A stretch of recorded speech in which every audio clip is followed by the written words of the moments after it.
Familia de la Compra Almirante, pero muy buenas tardes.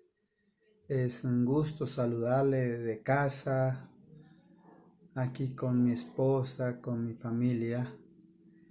Espero que estén disfrutando de este tiempo de aislamiento que se prolongó, pero es bien para todos. Gracias a Dios, la iglesia no se detuvo, se multiplicó. Ahora en casa hay una iglesia fuerte y más firme que nunca. Quiero compartir un devocional de la palabra de Dios para que nos motivemos a confiar, a seguir creyendo sus promesas y sobre todo a seguir obedeciendo a Dios por sobre todas las cosas. Si hay una historia impactante y motivante en la Biblia, una de ellas es la que vamos a leer en el día de hoy. Les invito entonces a leer en el libro de Daniel, capítulo 3, y vamos a leer del verso 10 al versículo 15. Es una historia real donde encontramos a tres jóvenes llamados Sadrach, Mesach y Abednego, según el versículo 12. Nombres caldeos, porque no eran esos sus nombres reales. Sus nombres reales eran Ananías, Misael y Azarías, según lo que dice el versículo 1, verso 6. Nombres judíos, enfrentados a una prueba de fuego en sus vidas. Ellos tenían que adorar la imagen del rey Nabucodonosor o ser echados literalmente al horno de fuego. Si reflexionamos, podemos darnos de cuenta que el enemigo siempre querrá cambiar nuestros nombres. Siempre querrá cambiar nuestra identidad, nuestra personalidad. Y lo hará por medio de la presión del mundo, por medio de la presión de los amigos, por medio de la presión de las tentaciones, por medio de la presión del dolor, del sufrimiento y las dificultades. Él no quiere que seamos llamados hombres y mujeres de fe. No quiere que seamos llamados hombres de oración, de bendición, de servicio, hombres y mujeres de estudiar y meditar la palabra de Dios. Y la verdad, mis hermanos, es que estamos todos los días bajo el fuego del enemigo. Veamos en el relato bíblico que el enemigo, por medio de Nabucodonosor, quería que estos jóvenes del pueblo de Dios doblegaran su voluntad, doblegaran su corazón ante una imagen pagana o ante él mismo. ¿Qué haríamos nosotros en estos casos? Pues bien, hermanos, vamos a mirar por medio de la palabra cómo nosotros podemos mantenernos firmes para nuestro Dios, cómo mantenernos firmes en sus promesas, ya que a diario estamos siendo tentados, siendo bombardeados. Y la primera forma o manera de mantenernos firmes en sus promesas la encontramos en el versículo 15 y 16. El texto dice, el 15 y 16,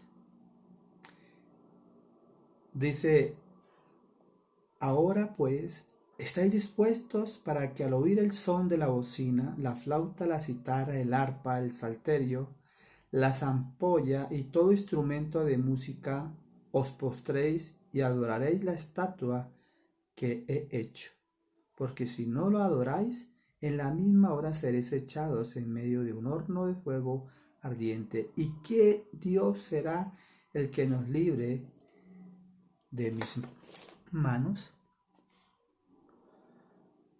Pero me llama la atención la respuesta de ellos.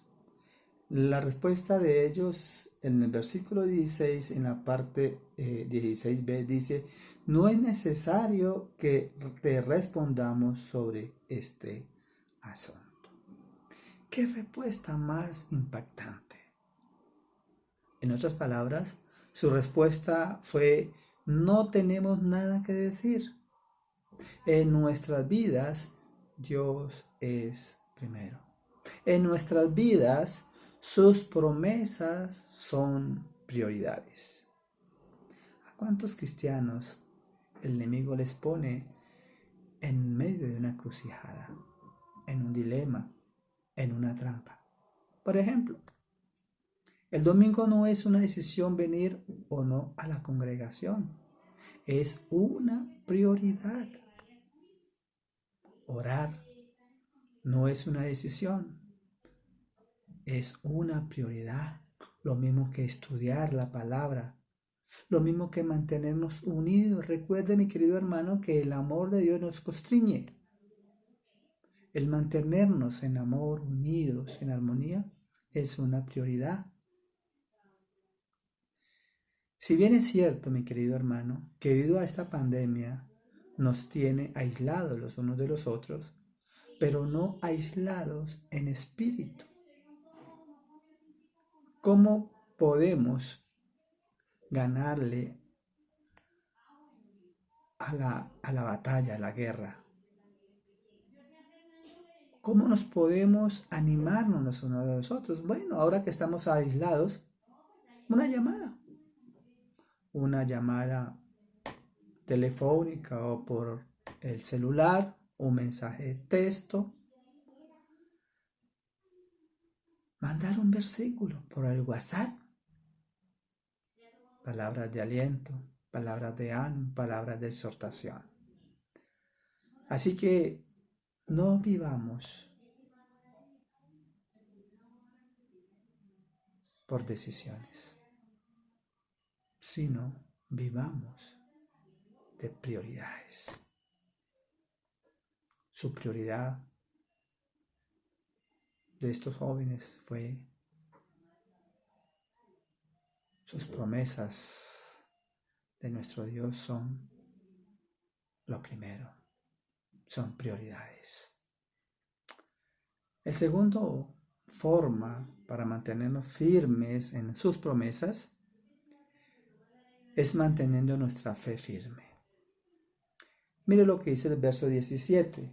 Nuestro Dios, a quien servimos, puede librarnos del horno de fuego ardiente, y de tus manos, Rey, nos librará.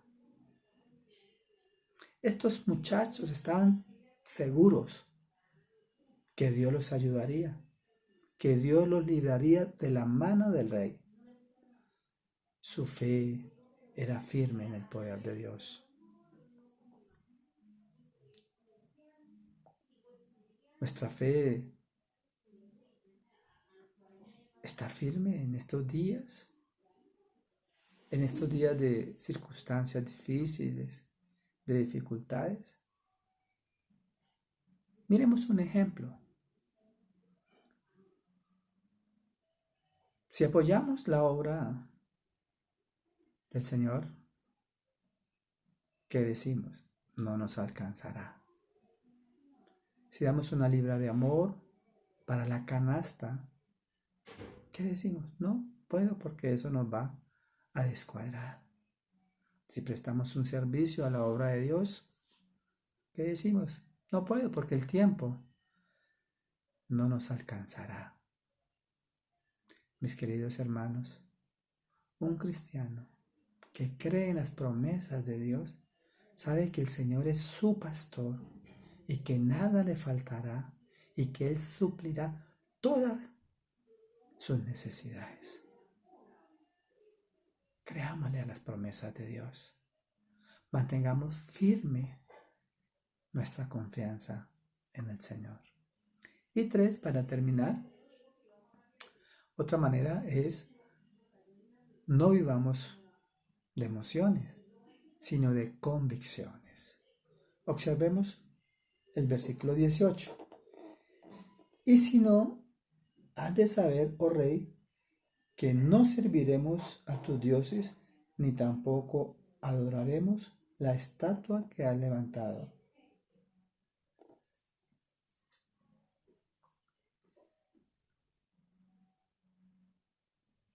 Los 3 jóvenes comprendían que en Dios estaba la decisión de salvarlos del horno, del fuego, de fuego, o no salvarlos. Ellos tenían una fe firme que Dios los libraría de ir al horno. Pero aunque nos lo libraría, ellos seguían firmes en su confianza en Dios. ¿Por qué no debemos de vivir de emociones, sino de convicciones? Porque las emociones son pasajeras. Siempre la emoción es pasajera, pero la convicción permanece. Muchos cristianos sirven al Señor por emoción, pero cuando ven que Dios no ha hecho las cosas como querían, ¿qué pasa? Se desaniman y le dan la espalda a Dios. ¿Cómo vivimos hoy? Dios quiera que estemos viviendo por convicción. Por convicción.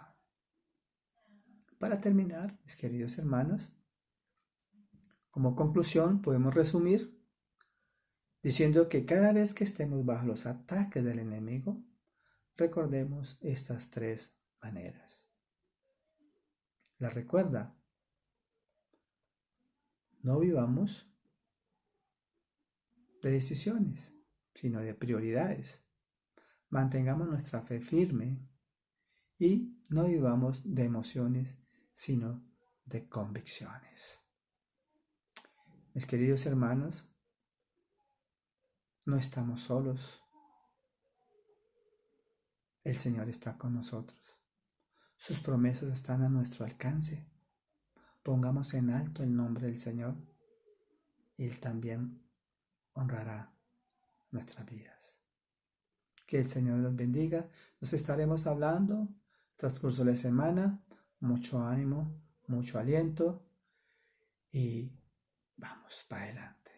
Dios me les bendiga.